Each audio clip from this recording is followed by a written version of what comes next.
Killer लड़की को तेज धार वाले चाकू से काटने ही वाला होता है, लेकिन तभी वो देखता है कि लड़की ना तो डरी हुई है और ना ही रो रही है। ये देखकर किलर उससे भी बड़े चाकू से काटने का सोचता है। इतना बड़ा चाकू देखकर लड़की हंसने लगती है। किलर गुस्से में उससे पूछता है, तुम क्यों हंस रही हो? इस पर लड़की कहती है, तुम मुझे नहीं मार सकते क्योंकि मेरा बॉयफ्रेंड मुझे बचा लेगा। इस लड़की का नाम दामिनी है, जो स्टेशन पर अपने बॉयफ्रेंड का इंतजार कर रही थी। उसी वक्त एक किलर वहाँ आता है और दामिनी के चेहरे पर स्प्रे कर उसे बेहोश कर देता है। लेकिन पूरी तरह बेहोश होने से पहले दामिनी मुस्कुराती है, क्योंकि उसने अपने ब्लाइंड बॉयफ्रेंड को उसी स्टेशन पर आते हुए देख लिया था। किलर जब देखता है कि वो आदमी अंधा है तो वह चुपके से दामिनी को उठाकर वहाँ से ले जाता है। गौतम, जो दामिनी का बॉयफ्रेंड है, को थोड़ा शक होता है और वो दामिनी को आवाज देता है। थोड़ी देर ढूंढने पर उसे दामिनी की रिंग मिल जाती है, जिससे उसे यकीन हो जाता है कि उसकी गर्लफ्रेंड किसी मुसीबत में है। अब आगे क्या होता है, चलिए जानते हैं। कहानी की शुरुआत एक सुनसान जगह से होती है, जहाँ एक साइको किलर एक लड़की को बिस्तर पर लिटाकर उसके हाथ पैर बांध देता है और बिना कोई सवाल पूछे उसका सिर धड़ से अलग कर देता है। फिर वो उसके शरीर को एक सुनसान जगह पर छोड़ देता है। सुबह यह मामला पुलिस तक पहुंचता है। पुलिस मामले की छानबीन करती है और फॉर्मेलिटीज पूरी कर वापस लौट जाती है। इसी शहर में हमारा हीरो गौतम भी रहता है, जो देख नहीं सकता, लेकिन दामिनी नाम की एक रेडियो जॉकी की आवाज का दीवाना है। वो अक्सर उसका शो सुनता है और सुनते सुनते उसे दामिनी से प्यार हो जाता है।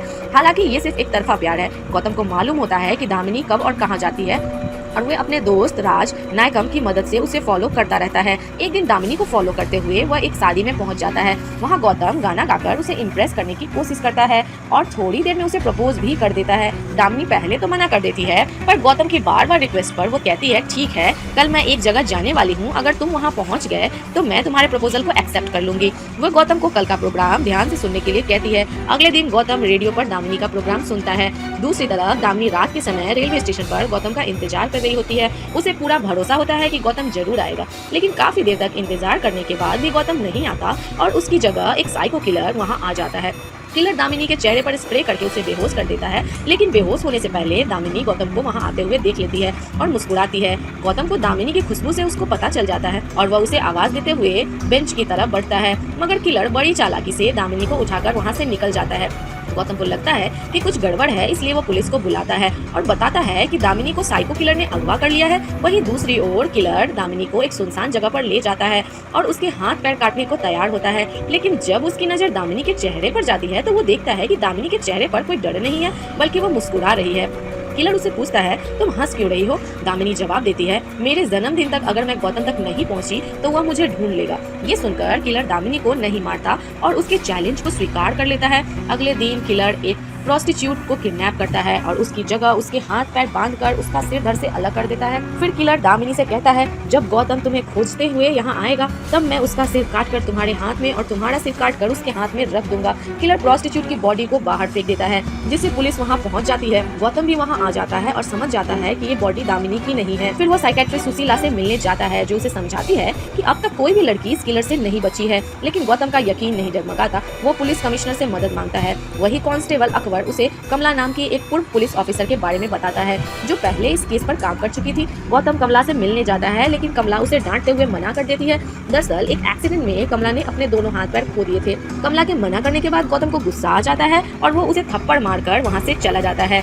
उधर पुलिस वाले प्रोस्टिट्यूट के इलाके में जाकर एक औरत से पूछताछ करते हैं। वो बताती है कि कल रात रानी नाम की लड़की ने फोन करके बताया था कि वो एक अमीर कस्टमर के साथ है, जो उसे एक लग्जरी गाड़ी में ले जा रहा था। इस जानकारी के आधार पर पुलिस को यह पता चलता है कि किलर एक अमीर आदमी है, जिसकी उम्र लगभग 28 से 30 साल के बीच में है और उसके पास एक या दो लग्जरी कारें हैं। उसी रात कमला अपनी माँ के साथ गौतम के घर आती है। उसने तय कर लिया था कि वह गौतम की मदद करेगी और अब किसी और लड़की की जान नहीं जाने देगी। वह कहती है कि सबसे पहले हमें केस की पूरी जानकारी इकट्ठा करनी होगी, जो कि सीआईडी के पास है। 1.5 साल पहले वह इस केस पर काम कर चुकी थी, इसलिए उसे मालूम था कि सबूत और डिटेल्स कहाँ रखे हैं। कमला की मदद से गौतम सीआईडी के ऑफिस तक पहुंच जाता है। वह जब अलमारी को खोलने ही वाला होता है तो एक आदमी पीछे से उसे पकड़ लेता है। उसी समय मुत्थू घर की चाबी वापस लेने के लिए ऑफिस आता है। मुत्थू को थोड़ा शक होता है, लेकिन वहाँ कोई नहीं था। मुत्थू के जाने के बाद पता चलता है कि दूसरा इंसान कांस्टेबल अकबर था, जिसने गौतम को छुपाया था। अकबर गौतम की मदद करते हुए सभी जरूरी दस्तावेजों को कॉपी उसे दे देता है। घर पर जब कमला इन दस्तावेजों का अध्ययन करती है तो उसे पता चलता है कि अब तक कुल 14 लड़कियां गायब हुई है, जिनमें 4 प्रोस्टिट्यूट थी और बाकी सभी अपने अपने क्षेत्रों में सफल थी। सभी किडनैपिंग दिन दहाड़े सड़क से हुई थी। गौतम और पुलिस की टीम सभी पीड़ितों के घर जाकर जानकारी जुटाते हैं। सभी का कहना था कि लड़कियां घर लौटते वक्त रास्ते से गायब हो गई है। गौतम नोटिस करता है कि हर क्राइम सीन पर एक चीज कॉमन है, एक डस्टबिन। बच्चों से पूछताछ करने पर पता चलता है कि उन्होंने रूपा नाम की लड़की के हाथ में एक पप्पी देखा था। गौतम और कमला इस नतीजे पर पहुंचते हैं कि किलर पहले एक क्यूट पप्पी खरीदता है और उसे डस्टबिन के पास छोड़ देता है। लड़की पप्पी को देखकर गाड़ी रोकती है और किलर उससे कहता है कि वह उसका कुत्ता है, और जैसे ही लड़की उसके पास जाती है वह उन्हें बेहोश कर किडनैप कर लेता है। अगले दिन किलर उसी प्लानिंग से एक और लड़की को किडनैप करने की कोशिश करता है, लेकिन वह सफल नहीं हो पाता क्योंकि गौतम और कमला सतर्क रहते हैं। किलर गुस्से में आकर गौतम के घर के बाहर एक बॉडी छोड़ जाता है और उस पर एडवांस हैप्पी बर्थडे का संदेश लिखता है।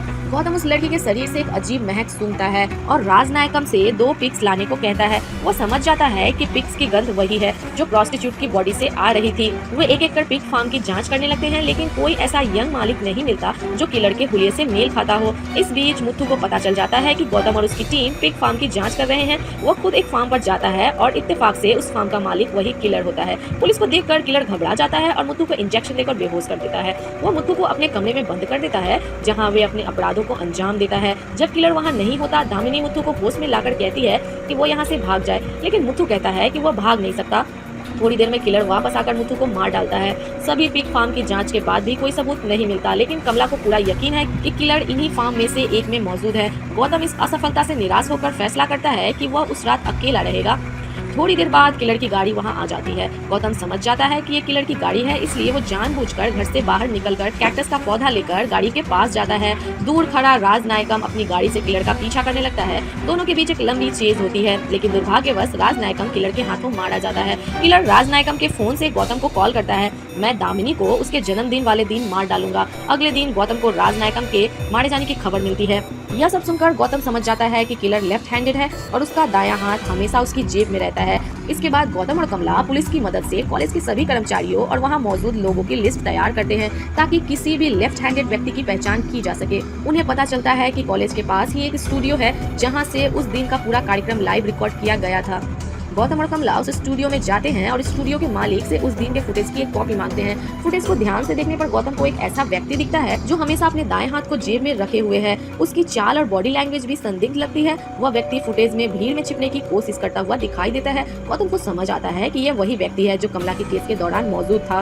गौतम और कमला उस व्यक्ति के बारे में अधिक जानकारी जुटाने के लिए उसकी पहचान और ठिकाने का पता लगाते हैं। आखिरकार उन्हें पता चलता है कि वह व्यक्ति एक बंद फैक्ट्री के पास रहता है जो अब कचरे का गोदाम बन चुका है। गौतम, कमला और पुलिस की एक टीम उस बंद फैक्ट्री में जाकर छानबीन करती है। वहां पहुंचकर उन्हें कुछ पुराने सामान और कागजात मिलते हैं जिन पर उस किलर के बारे में कई सुराग होते हैं। लेकिन जैसे ही वे आगे बढ़ते हैं, एक ट्रैप एक्टिवेट हो जाता है और फैक्ट्री के दरवाजे अपने आप बंद हो जाते हैं। किलर, जो पहले से ही वहां छिपा हुआ था, स्पीकर के माध्यम से उन्हें बताता है, तुम लोग बहुत बहादुर हो, लेकिन मुझे पकड़ना इतना आसान नहीं है। दामिनी के जन्मदिन तक तुम मुझे नहीं पकड़ सकते। फैक्ट्री के अंदर एक बड़ी खोजबीन शुरू होती है। गौतम और उसकी टीम किलर के बनाए ट्रैप से बचने की कोशिश करते हैं, लेकिन गौतम के मन में सिर्फ एक ही चीज है, दामिनी को बचाना और किलर को पकड़वाना। गौतम अपनी सूंघने की शक्ति का इस्तेमाल करते हुए किलर के छिपने के स्थान की पहचान करने की कोशिश करता है। उसे एक अजीब सी महक आती है जो उसे उस कमरे की ओर ले जाती है जहाँ किलर ने अपने सारे अपराधों को अंजाम दिया है। कमला और पुलिस की टीम सावधानी से उस कमरे की ओर बढ़ती है। जैसे ही वे दरवाजा खोलते हैं, किलर अचानक उन पर हमला कर देता है। एक खतरनाक संघर्ष शुरू होता है, लेकिन आखिरकार गौतम और टीम की सूझबूझ से किलर को बेहोश कर पकड़ लिया जाता है। दामिनी को उस कमरे में बांधा हुआ पाया जाता है, लेकिन वो सुरक्षित होती है। पुलिस किलर को हिरासत में ले लेती है और उसके खिलाफ सभी सबूत इकट्ठा कर लेती है। दामिनी को बचाकर गौतम अपनी सूझबूझ और बहादुरी से केस को सुलझा लेता है। किलर के पकड़े जाने के बाद कमला गौतम की तारीफ करती है और कहती है कि तुमने साबित कर दिया कि तुम हार मानने वालों में से नहीं हो। गौतम खुश होता है, लेकिन राजनायकम की कमी को महसूस करता है। आखिरकार दामिनी भी गौतम के प्यार को स्वीकार कर लेती है और कहानी एक सकारात्मक मोड़ के साथ समाप्त होती है।